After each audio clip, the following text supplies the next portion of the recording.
Perubahan iklim, urbanisasi, dan globalisasi pangan telah membawa dampak yang signifikan terhadap ketersediaan dan akses masyarakat terhadap makanan bergizi. Nah, selain itu, tantangan kesehatan juga memperburuk masalah gizi di banyak negara, termasuk di Indonesia. Di tengah situasi global yang semakin menantang ini, tentu saja kita perlu mencari solusi yang inovatif dan juga berkelanjutan untuk mengatasi masalah gizi. Lalu, seperti apa gizi berperan dalam masa depan bangsa? Insight akan membahasnya bersama saya, Desi Anwar.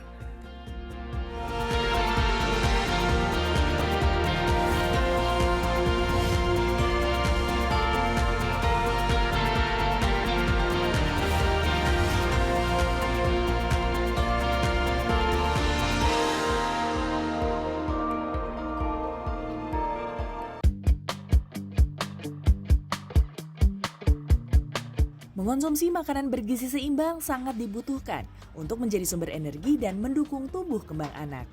Salah satu program andalan Presiden Prabowo Subianto yakni Makan Bergizi Gratis sudah memulai tahap pertama di 190 titik layanan pada 26 provinsi. Pemerintah menyebut makanan yang diolah di sejumlah satuan pelayanan pemenuhan gizi atau SPPG tetap dapat memenuhi kebutuhan gizi para penerimanya di angka 600 sampai 700 kalori dalam satu porsi. Berdasarkan angka kecukupan gizi tahun 2019, anak di atas usia 5 tahun membutuhkan 1.400 hingga 2.000 kalori per hari. Sementara remaja memerlukan 2.000 sampai 2.600 kalori per hari tergantung berat badan, tinggi badan, dan tingkat aktivitas seseorang. Yang penting memang dalam satu hari itu kebutuhan secara zat gizinya dan juga kebutuhan dalam jumlahnya juga dapat terpenuhi gitu. Yang mungkin memang tapi caranya bisa beragam gitu. Ada yang memang bisa dipenuhi dalam satu kali makan, atau yang bisa terbagi. Jadi kan kalau bantuan itu kan hanya makan satu kali makan siang. Nah, makan paginya berarti kan makan pagi, makan malam, dan juga cemilan anak masih tanggung jawab orang tua. Jadi jangan sampai kita tadi terlena bahwa sudah dapat makan satu kali ya sudah. Padahal sebetulnya tadi kebutuhan anak kan apalagi anak sekolah 1.400 sampai dengan 2.000 kalori per hari. Yang itu biasanya dibagi dalam 3 kali makan. Kalau cuma satu kali makan berarti kan masih kurang gitu. Mengonsumsi makanan bergizi yang efisien dapat dilakukan dengan mengolah bahan makanan dengan cara yang sederhana. Patricia Amanda menegaskan, makanan murah meriah namun kaya akan nutrisi perlu perencanaan yang tepat agar biaya tidak membengkak. Nah, dengan modal Rp50.000 bisa nggak ya saya membuat 5 porsi makanan bergizi?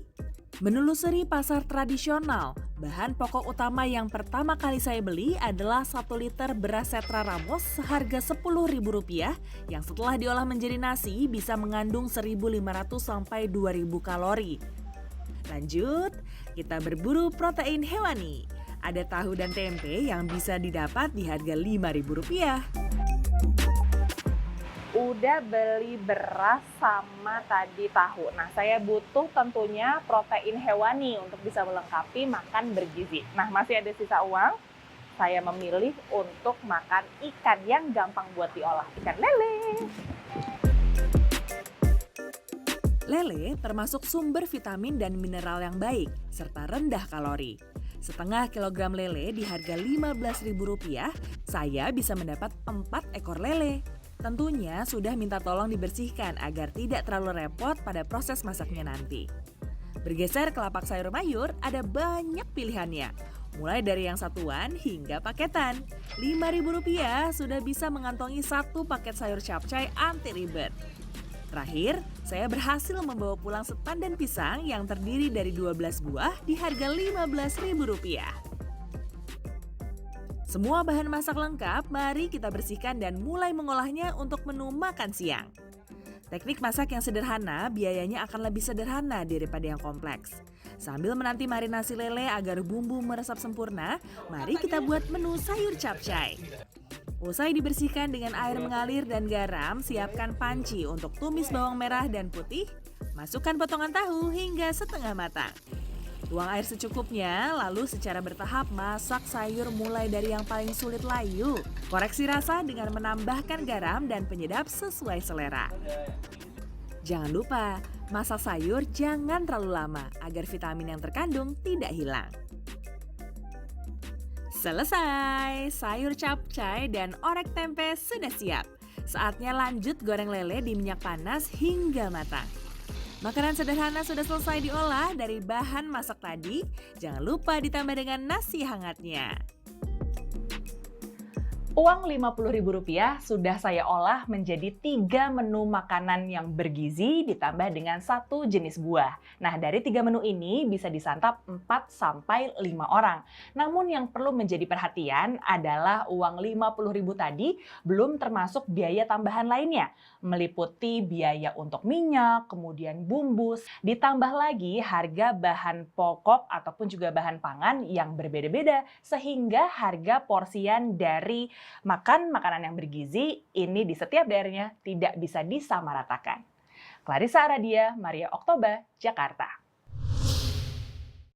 Indonesia menghadapi tantangan terkait masalah gizi, terutama pada anak-anak. Masalah gizi ini tidak hanya berdampak pada kesehatan individu, tetapi juga tentu saja pada kualitas sumber daya manusia dan pertumbuhan ekonomi bangsa. Nah, beberapa permasalahan gizi ini adalah misalnya stunting, wasting, kekurangan gizi mikro, hingga obesitas.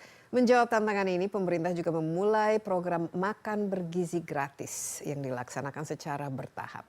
Lalu sejauh mana program ini dapat berkontribusi dalam mencegah permasalahan gizi dan juga untuk meningkatkan kualitas sumber daya manusia Indonesia.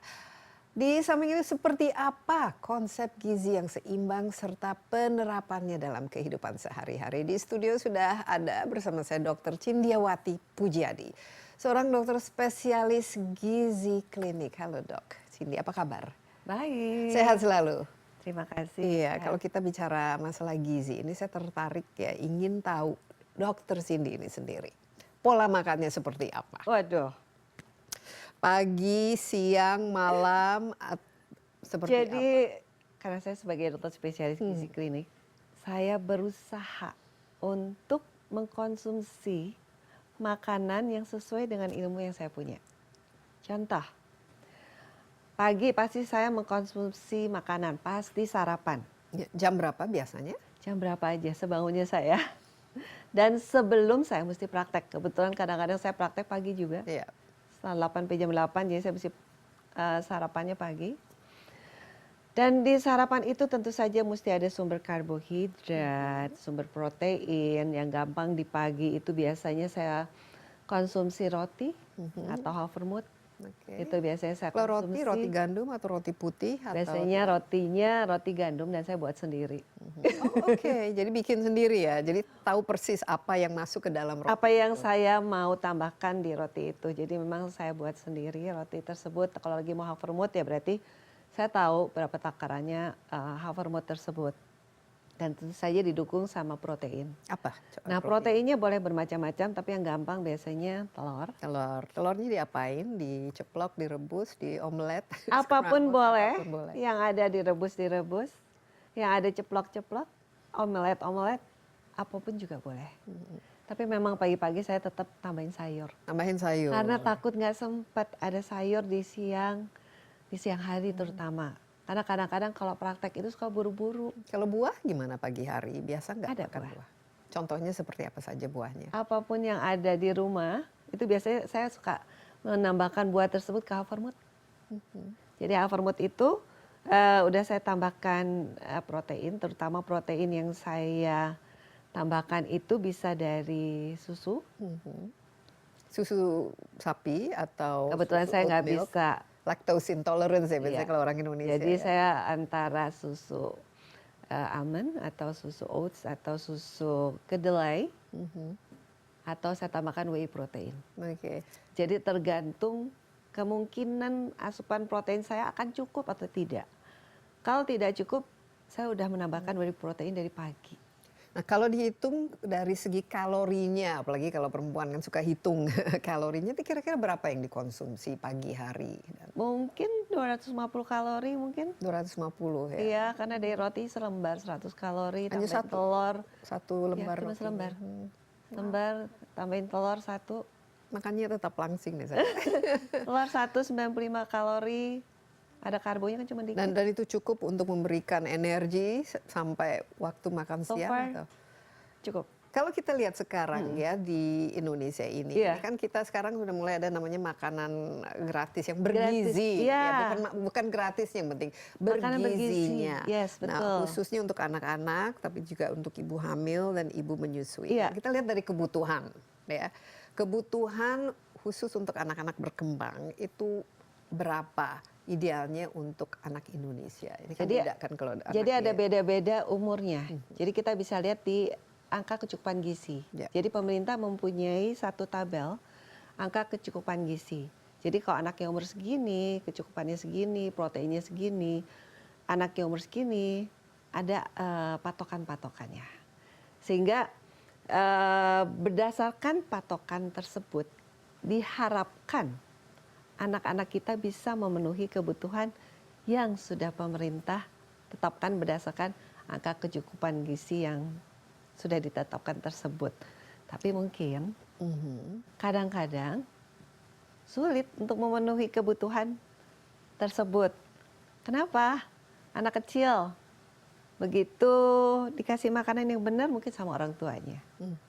Lewat di depan ada apa gitu tempat jajanan gitu. Misalnya di sekolah adanya jajanan apa gitu kan. Lah yang diambil yang itu.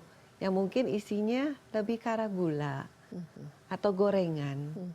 Lebih ke arah hanya karbo, mungkin proteinnya kurang, sehingga bekal yang dia bawa malah akhirnya nggak kemakan karena kenyang. Dengan makanan-makanan yang tinggi gula sama tinggi lemak tersebut.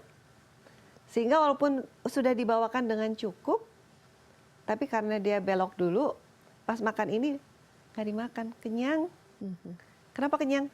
Udah makan jajan. Iya, dan makan mungkin justru dengan kebanyakan energi tapi tidak ada nutrisinya kan. Bisa juga, dan anak-anak tuh banyak sekali aktivitas dengan energi yang tadi pemilihannya salah ya nggak gitu terpenuhi kecukupan zat-zat gizi lainnya. Oke, kalau balik ke kebutuhan gizi itu, misalnya anak sekolah ya masih anak SD kan tumbuh berkembang, mereka istilahnya semuanya masih dalam proses pertumbuhan ya.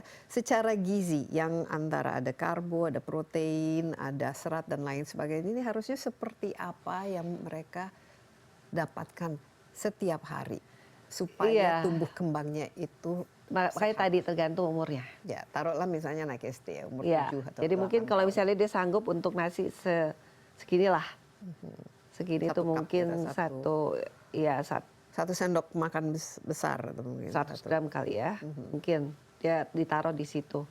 Terus proteinnya mungkin 1 sampai 1,5. Terus ada nabatinya, ada protein hewani, ada protein nabati. 2 potong mungkin tahu, tempe, dan sayur, dan ada buah. Dan bertambahnya umur, kebutuhan protein itu naik. Kebutuhan karbohidratnya juga naik. Nah, yang sering mungkin nggak bisa dipenuhin kebutuhan proteinnya. Misalnya nasinya disiapin, mungkin dia 100 gram cukup. Yang diberikan nasi 200 gram, biar kenyang. Lauknya ya sepotong kecil aja. Tahu tempenya nggak ada. Sayurnya nggak ada. Buahnya nggak ada. Tambahin kerupuk.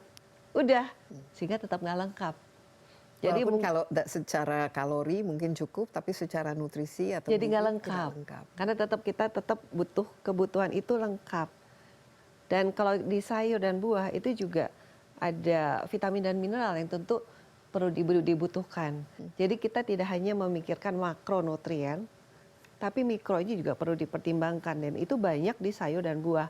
Dan anak-anak itu memang kendala banget untuk suruh makan itu. Jadi biasanya anak-anak picky ya mereka. nah, banyak begitu ada pantangan. nasi, ada ayam satu sama kerupuk, udah itu aja yang dia mau makan. Dan sayurnya mungkin pakai ditaruh juga mungkin nggak dimakan sama dia. Jadi hal itu mungkin yang akan membuat kecukupan nutrisinya juga jadi nggak maksimal karena mungkin karbonnya lebih dibanyakin, lauknya yang nggak banyak.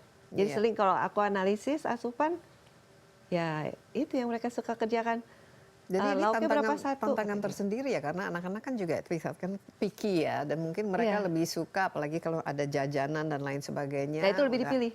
mereka cepat kenyang. Dan kita istirahat sebentar, Dokter Cindy, tapi kan bukan saja anak-anak yang lagi tumbuh, tapi sekarang program ini kan juga untuk ibu hamil dan ibu menyusui. Tapi Yes. perlu takaran tersendiri kan ya, Iya. supaya janin ataupun baby yang sedang disusuinya itu juga mendapatkan 1000 hari.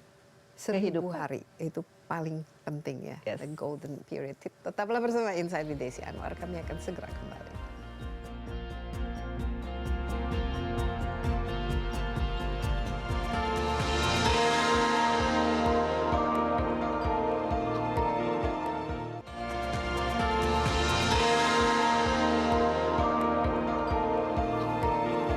Masih bersama Insight with Desi Anwar, saya ditemani Dr. Cindy Pujiadi, seorang pakar gizi dan juga dokter spesialis gizi klinik. Kita membahas bagaimana pemenuhan gizi berperan penting untuk mencetak SDM Indonesia yang berkualitas. Dan saya lihat itu pemerintah sangat serius ya, ini menjadi program yang prioritas untuk memberikan makanan bergizi kepada anak-anak, karena ya anak-anak adalah masa depan bangsa kita. Kalau mungkin dokter secara singkat saja, kalau dari kecil sampai besar gizinya tidak seimbang, tidak terpenuhi, apa yang paling dirasakan dan kelihatan dampaknya terhadap si anak dan si individu ini? Pertumbuhan dan perkembangannya kurang maksimal. Mungkin daya tahan tubuhnya juga jadi kurang. Gampang sakit karena pemenuhan gizinya itu nggak cukup. Dan mungkin juga resiko penyakit akan makin meningkat di masa akan datangnya. Jadi kita kan tentu saja mau memiliki anak-anak yang mempunyai masa depan yang pertumbuhan dan perkembangannya mesti maksimal, anak-anak yang pandai, yang tentu saja semua hal tersebut perlu didukung dengan nutrisi yang cukup. Dan ini dimulai dari ketika masih janin ya. Iya. Makanya program ini juga untuk ibu yang hamil dan juga ibu yang menyusui. Iya. Tapi dari segi gizinya itu sendiri yang dibutuhkan, mungkin kita lebih fokus ya. Idealnya piringnya itu seperti apa kalau untuk ibu hamil? Iya, pemerintah punya namanya, isi piringku. Sudah ada di situ. Jadi itu biasanya dibagi 2 tetap. Cuman kalau ibu hamil mungkin dia perlu sesuai dengan trimesternya mungkin nambah 300 kalori. Sesuai dengan umurnya, tinggi badan, beratnya itu juga dilihat. Atau dengan berikutnya perlu 600 kalori, tapi tetap. Komposisinya adalah tetap ada karbohidrat. Semuanya itu biasanya kita lihat berdasarkan kondisi kesehatannya dia juga. Jadi tetap ada karbohidrat, tetap ada protein hewani nabati, tetap ada sayur, tetap ada buah, tetap itu semuanya. Nah kadang-kadang kalau ibu hamil di awal itu mual, nggak bisa menghabiskan. Sehingga pada saat-saat tersebut ya biasanya kita perlu menambahkan sesuatu. Sesuatu yang mungkin nutrisi cair sehingga dia bisa tetap memenuhi kebutuhan nutrisinya dia pada waktu kehamilannya tersebut. Karena kan pada waktu janin di kandungan itu juga penting banget untuk diperhatikan.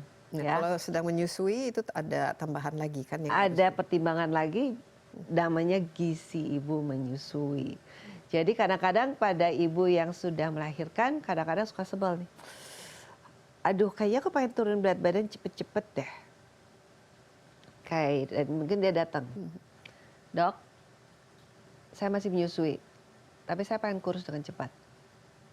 Saya selalu bilang, saya sayang ya anak ibu. Jadi nutrisi ibu menyusui yang saya akan bikinkan, kalorinya tetap banyak. Tetap sesuai kebutuhan ibu menyusui. Dan apa yang bisa dikerjakan? Ibu olahraga. Bakarlah itu dengan berolahraga. Tetap latihan otot, ajaklah anaknya bermain. Seolah-olah kita latihan otot. Dan kadang-kadang begitu mereka saya berikan dengan nutrisi yang segitu banyak, mereka ragu, dok yakin aku gak makin gendut gara-gara kalori segini gede? Tidak. Karena kalau ibu memberikan ASI full, itu kalori lumayan banyak loh kepake, 500 kalori bisa kepake. Kalau ibu tambah dengan olahraga, ibu akan turun dengan cepat. Iya. Walaupun makannya banyak.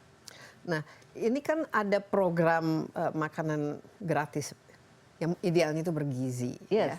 Tapi memang menurut Dokter Cindy perlu ya ada program seperti ini atau lebih harusnya ditekankan rasa kepada iya. edukasi dan juga akses terhadap makanan-makanan yang Saya rasa bergizi.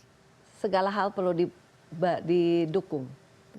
Baik dari edukasi, mungkin didukung sama pemberian makanan gratis.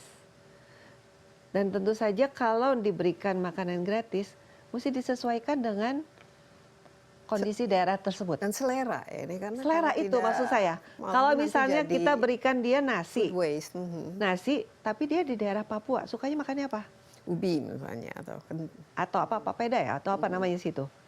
Ya nggak cocok dikasih nasi. Nasi sampai sana juga mahal. Nah dia sukanya makan itu. Nah itu sumber karbohidrat kok. Boleh, mau bentuknya singkong, silahkan. Mau bentuknya singkong, mau bentuknya jagung di beberapa daerah, silahkan. Mau itu, boleh. Jadi nggak monoton harus nasi. Kadang-kadang dibilang, aduh ini mau nyiapin nasi berapa banyak ya, nggak cukup nih, berasnya segini banyak. Kan nggak semua orang makan nasi. Ada yang sumber karbohidratnya lain. Nah, terus habis itu mikir protein. Nah, sering di daerah itu juga asupan proteinnya nggak cukup, padahal di situ ada.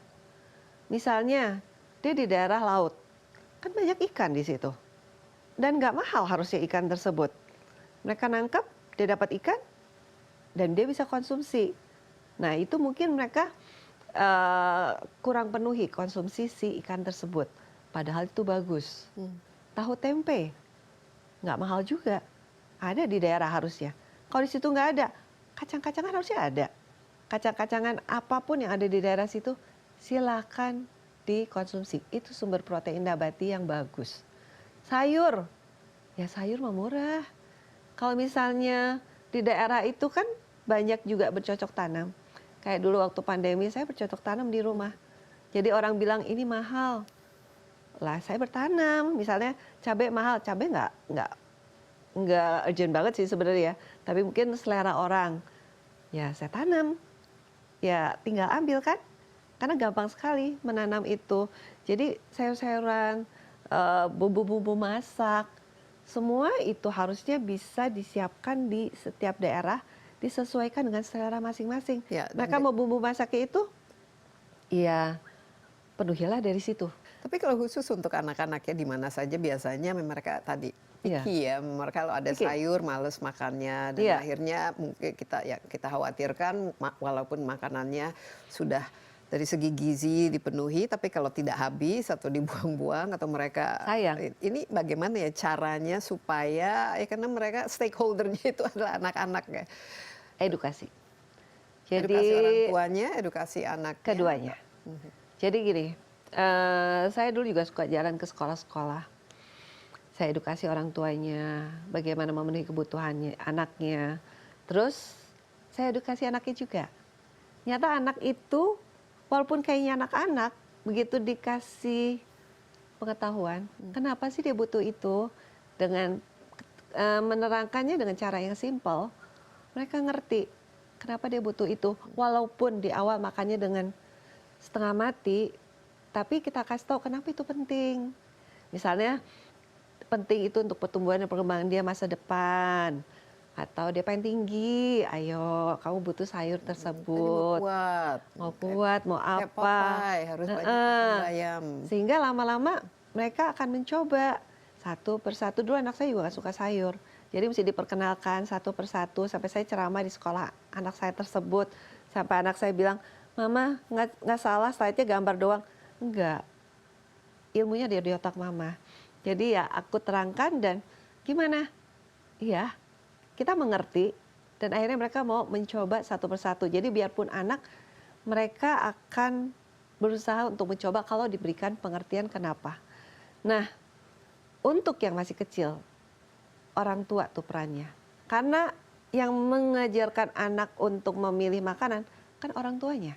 Mungkin dari bayi dibiasakan. Sudah makan dibiasakan. makanan yang Kalau anak sehat sudah dan dibiasakan segar, ya. untuk makanan lengkap, dia akan lama-lama terbiasa makan makanan yang lengkap. Jangan anaknya disuruh makan yang lengkap, orang tuanya enggak. Anak akan mencontoh orang tuanya. Jadi kalau orang tuanya mau anaknya makan makanan yang lengkap, Ya orang tuanya mesti makan makanan yang lengkap. Dan harus paham ya apa yang mereka makan ini dan dampaknya terhadap tubuhnya ya, Dok ya. Iya. Kita istirahat sebentar, tapi nanti saya akan ingin ya feedback atau input dari Dr. Cindy mengenai program makanan bergizi itu. Yes. Tantangannya dan bagaimana ke depannya ya. Ya. Jangan kemana-mana dulu, tetaplah bersama Insight with Desi Anwar, kami akan segera kembali.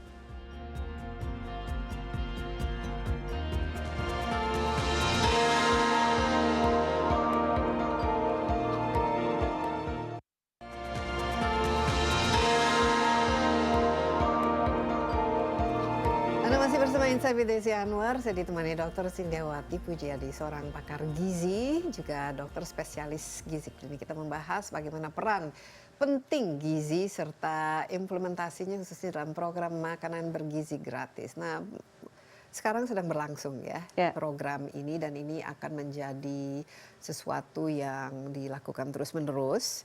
Diharapkan dampaknya nanti terasa kalau apalagi anak-anaknya sudah tumbuh berkembang ya.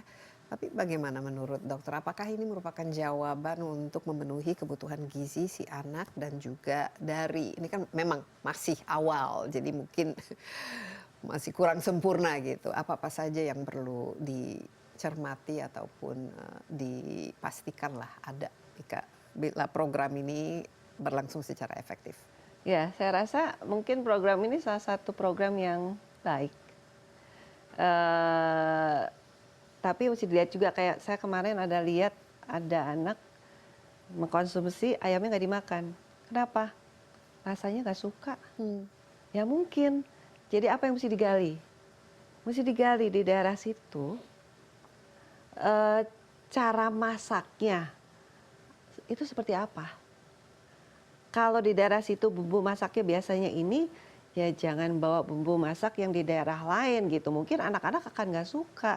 Sayang banget kok sampai nggak dimakan. Jadi itu mungkin yang kita mesti. Jadi food waste lagi ya. Food waste. Ya, kayak tadi, kalau dia nggak biasa makan nasi ya jangan berikan nasi, berikan yang lain. Nah variasinya itu memang penting banget. Kalau saya lihat kelengkapannya emang udah ada kelengkapannya. Tinggal ntar dibantu dianalisis mungkin sama dokter spesialis gizi klinik. Saya rasa udah ada di situ juga dokter spesialis gizi klinik yang dilibatkan. Porsinya aja, anak umur segini perlu porsi protein hewani berapa banyak sehingga akan memenuhi kebutuhan mereka. Dan aku lihat juga kayaknya kantinnya ya kasihan ya katanya, yang beli nggak ada nih. Nah kenapa nggak melibatkan si orang kantin juga untuk membantu membuatkan makanan tersebut.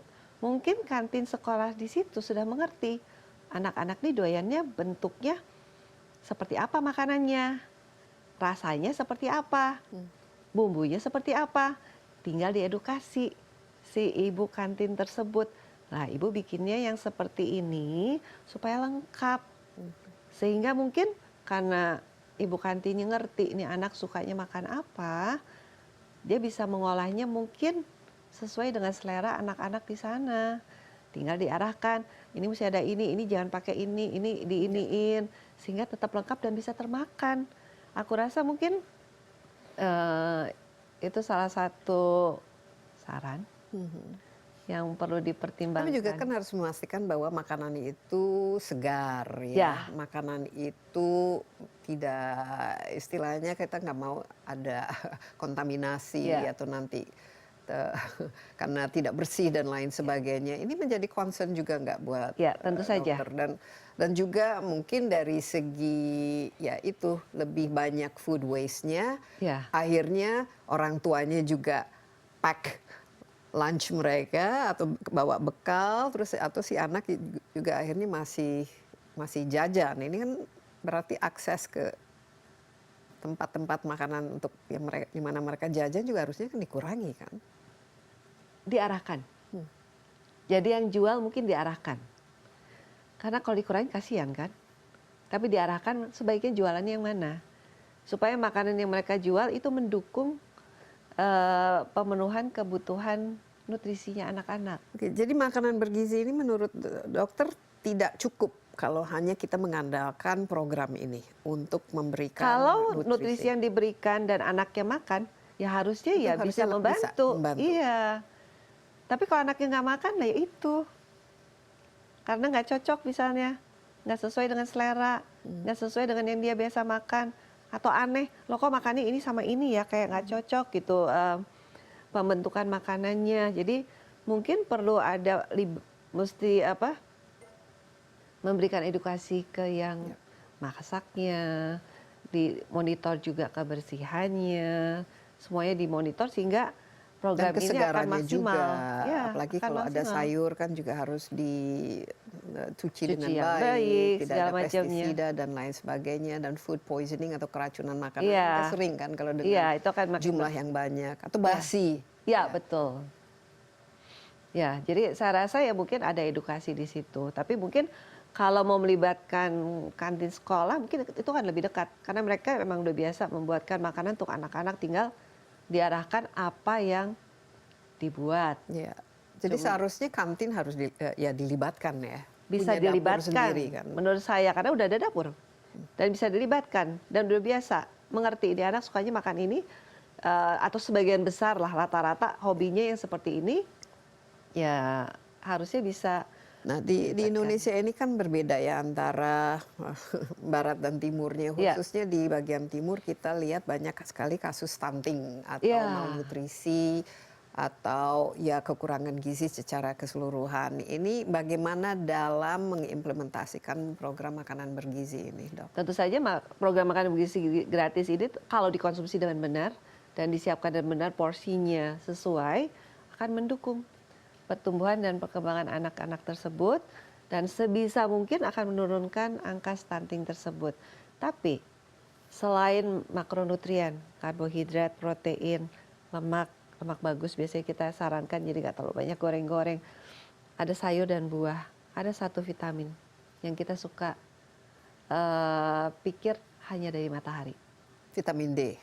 Yes. Itu harus ada suplemen menurut. Kenapa? Karena saya banyak berkecimpung di genetik.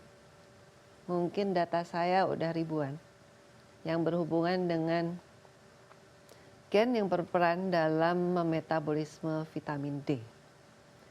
Dan dari data saya belum dipublish, belum dihitung apakah secara statistik itu signifikan mewakili Indonesia. Tapi dari data tersebut didapatkan bahwa 85% dari pasien saya itu mengalami variasi atau mutasi di gen yang berperan dalam metabolisme vitamin D.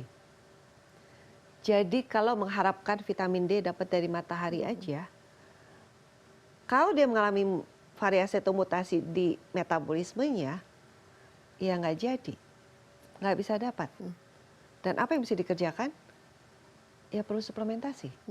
Suplementasi lewat vitamin suplemen atau bisa dari makanannya itu sendiri? Nggak bisa dari makanan. Selain Karena dari makanan itu masih kurang. Jadi mesti dikejar dari suplementasi. Karena stunting itu urusannya tinggi. Vitamin D itu berperan di situ. Jadi kalau lainnya udah cukup, vitamin D-nya nggak cukup, kurang maksimal kan? Ya, jadi ini masukan yang penting ya, Dok, karena ya, kalau memang kurang, kalau memang ternyata siapa harusnya yang memberikan suplemen ini? Ini kan berarti kan harus ada ya nggak murah juga kan kalau kita beli vitamin. Ada kebijakan. Ini harusnya diberikan gratis jika berikut makanan bergizinya atau bagaimana? Kalau saya saranin sebaiknya itu didukung, karena ya data genetik saya itu yang mungkin memang perlu saya hitung apakah benar, karena udah ribuan ya. Secara statistik signifikan bisa mewakili Indonesia atau enggak gitu data saya tersebut. Kalau emang ternyata secara statistik signifikan, berarti memang mungkin nggak ada salahnya untuk memberikan suplementasi vitamin D juga di samping makanan bergizi gratis, sehingga angka stunting tadi bisa teratasi. Dulu kita punya masalah defisiensi vitamin A, ingat kan? Ya. Itu 5 besar dulu. Dan kemudian pemerintah memberikan suplementasi vitamin A di puskesmas. apa yang saya dapatkan di data genetik saya, 90% mengalami mutasi di situ. Jadi memang pemberian suplementasi vitamin out itu tepat.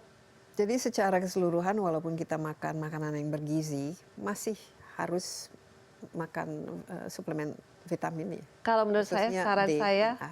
ada suplementasi vitamin D yang diberikan menurut saya berdasarkan data saya.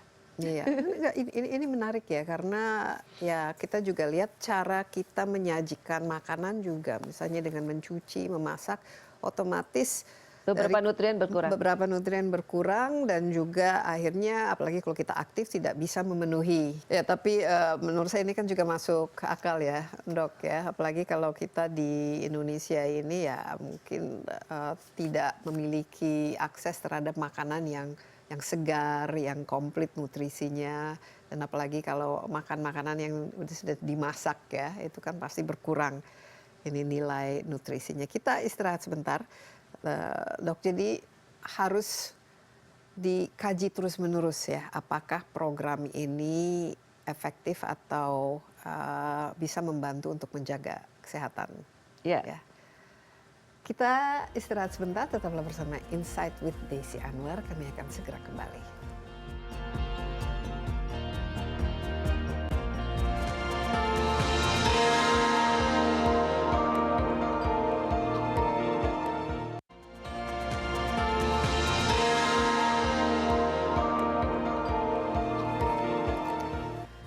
Anda masih bersama Insight with Desi Anwar. Saya ditemani Dr. Cindiawati Pujiadi, pakar gizi dan juga dokter spesialis gizi klinik. Kita membahas pentingnya ya edukasi khususnya terkait pemenuhan gizi di tengah tantangan malnutrisi. Nah, malnutrisi ini kata yang menurut saya ini sangat menarik ya. Di Indonesia sendiri kalau kita ke supermarket itu saya lihat itu makanan itu berlimpah. Ya enggak, paket, tapi semuanya ini di paket ini, packaging dan menarik untuk dilihat. Mengkhawatirkan atau tidak, dok, dari segi pemahaman kita mengenai gizi itu?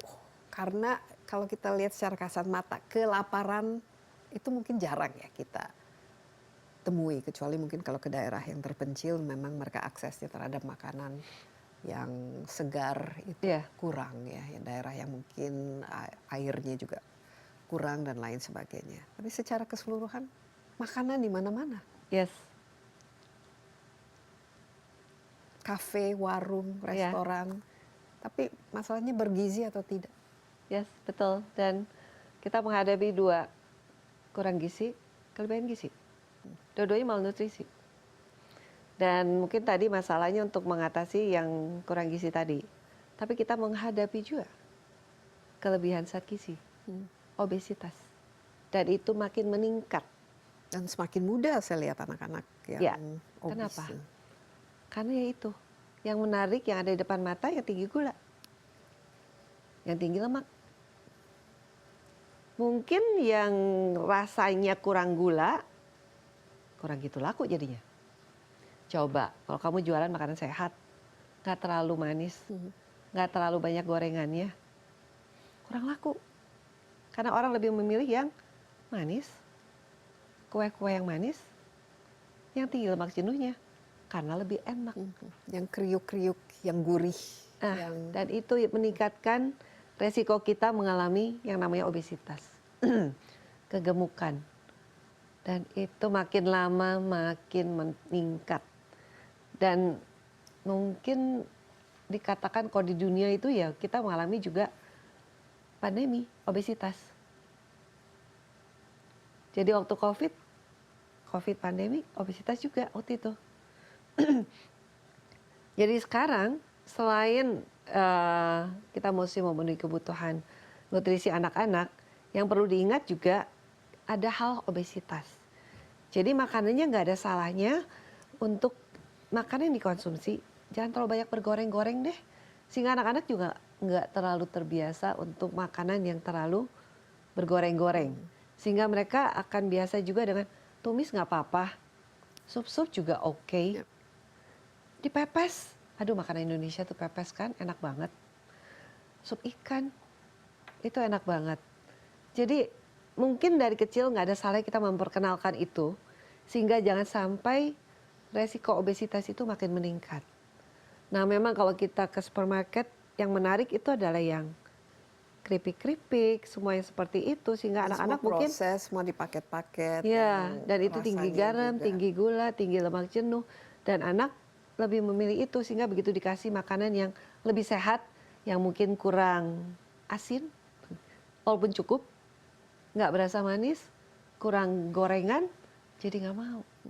Idealnya kalau dewasa ya dengan aktivitas ya seperti dokter 3 kali seminggu olahraga mungkin dan bekerja dan lain sebagainya. Dari segi kebutuhan proteinnya minimum itu berapa gram? Aku biasanya per selalu hari? nganggap 0,8 sampai 1 gram per kilogram berat badan. Oke. Jadi tergantung. Jadi kalau kita 50 gram berat badannya 5 gram atau kurang 50 kilo 50 kilo berat badannya 50 gram protein. protein. 50 gram protein itu terdapat di mana? Satu potong ayam itu mengandung 7 gram protein. Oke? Berarti kalau kita butuh 50 gram butuh berapa? Ya, jadi lumayan ya, cukup banyak Setengah mati ya. kan ngabisinnya. Tapi protein ada juga di nasi, di sayur sedikit, itu ada. Makanya tadi kenapa saya bilang, karena saya nggak bisa kekejar protein saya, terpaksa saya nambahin whey protein karena itu. Karena nggak kekejar kebutuhan protein yang perlu saya Iya, jadi kalau 50 konsumsi. kilo minimal 50 gram ya. Nah kalau di misalnya protein di telur itu berapa? Biasanya satu telur. Sekitar 7. Hanya 7. Kalau kebutuhannya per hari 50 gram ya bisa harus 7 telur gitu. Kalau telur doang. Kalau telur Tapi di tahu saja. tempe kan ada. Iya.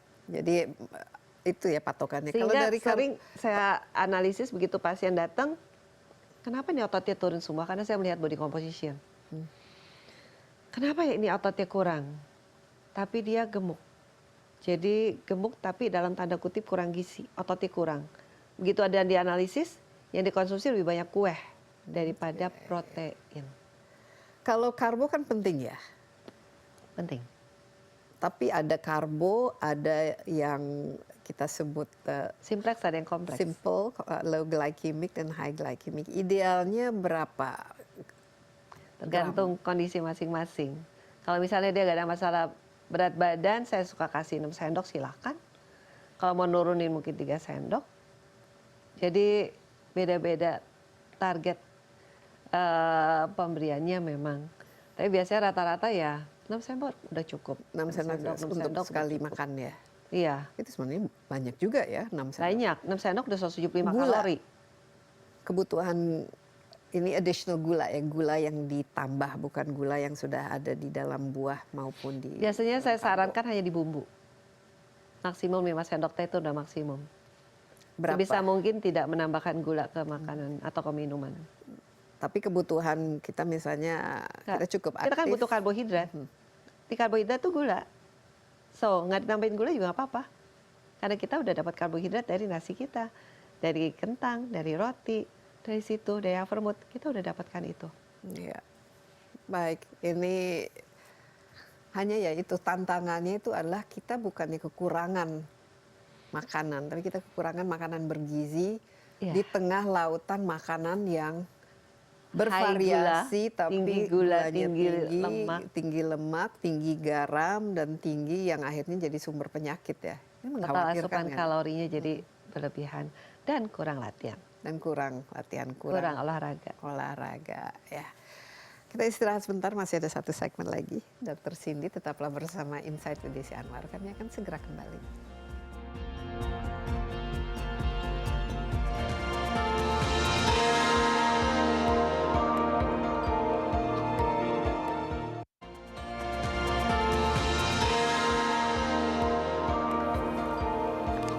Masih bersama Insight with Desi Anwar, ditemani Dr. Cindy, pakar gizi, dan juga dokter spesialis gizi klinik. Kita bicara mengenai sesuatu yang sebenarnya sangat-sangat penting dalam kehidupan kita, yang juga bisa menjadi sumber penyakit ya kalau kita tidak memenuhinya dengan baik.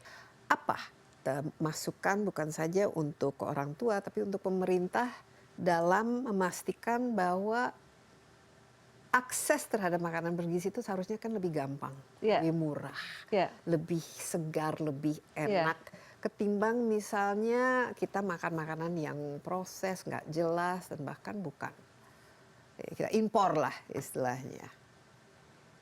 Apa yang harus dilakukan? galilah makanan Indonesia. Bumbu masakan Indonesia, resep-resep setiap daerah. Itu di Indonesia banyak yang sehatnya. Mau dari ikan pepes tadi atau ayam pepes, mau ikan di bumbu kuning. Di Makassar tuh ada ikan apa tuh?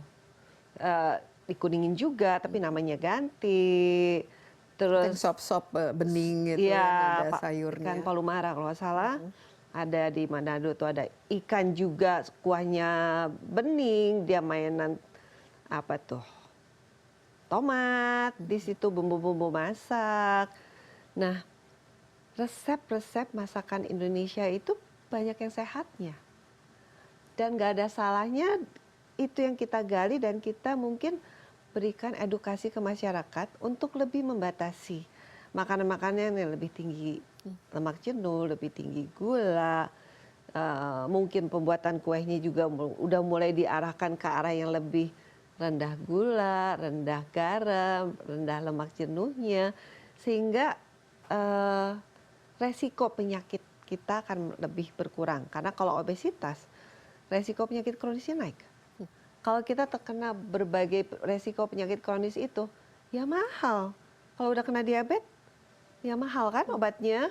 Kena sakit jantung, kolesterol segala macam semua udah mahal obatnya. Jadi kita perlu menurunkan resiko penyakit tersebut dengan cara ya menurunkan angka obesitas tersebut. Nah, Ya, tentu saja perlu edukasi. Edukasi. Mungkin harus ada, sekarang kan kalau kita misalnya membeli sesuatu itu ada daftar isi Ya. dan lain, mungkin harus ada edukasi untuk membaca. Mulai membaca kandungan gizi. Kalau Nutrition dokter ke fact. supermarket beli sesuatu, baca nggak kandungan gizi? Ya, Nah, rata-rata mungkin kalau orang, mereka baca nggak atau anggap aja itu? belum tentu. Belum tentu ya. Tapi pasien saya ajarkan untuk membaca. Mungkin ini sesuatu yang harus dikomunikasikan terus-menerus ya. Ya, Ke depan, apa kira-kira masukan bagi pemerintah supaya program ini sukses dan bukan hanya menjadi ya salah satu, sekarang kan kalau orang harus makan sesuatu misalnya dipaksa ya langsung akhirnya nggak selera juga kan. iya. Jadi menurut saya program ini bagus. Tentu saja di program itu harusnya sudah melibatkan berbagai bidang untuk membuat makanan yang disajikan itu sesuai dengan komposisinya dan kebutuhan daripada orang yang mengkonsumsinya. Dan kemudian ya tentu saja perlu dievaluasi. Apakah dimakan atau tidak. Kalau nggak dimakan, loh kenapa nggak dimakan? Mungkin seleranya nggak sama. Dan mungkin Itu kurang variasi tiap kurang hari variasi, itu saja. itu sehingga dia bosan. Itu hambar atau Iya. penyajiannya membosankan. Itu juga mungkin akan membuat jadi waste, mubazir. Nggak ada salah mungkin melibatkan chef, sehingga chef akan membantu juga memberikan masukan menunya ini, biar menarik, ya. Dokter gizi harusnya kayaknya udah dilibatkan di situ. Kemudian cobalah ajak kayak tadi sekolah, kantin-kantin di situ yang sudah mengerti. Ini anak-anak sekolah sini hobinya makanannya ini. Coba digali, coba dirangkul. Mungkin mereka bisa membantu untuk membuatnya. Di samping ekonominya juga jadi jalan. Yang tadinya mungkin, loh kok jadi sepi sih daganganku. Dagangannya jadi laku lagi karena sudah diarahkan sama pemerintah untuk membantu program tersebut.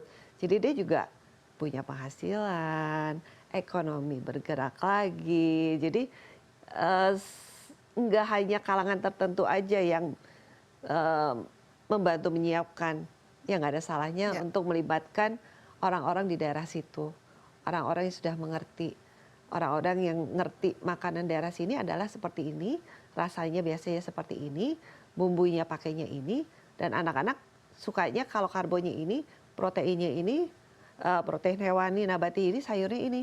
Ya sudah, tinggal nanti variasinya ya bisa saja melibatkan chef atau siapapun sehingga makanannya menarik dan bervariasi. Tapi tadi vitamin D mungkin perlu dipertimbangkan Vitamin D untuk perlu, ya. diberikan menurut saya.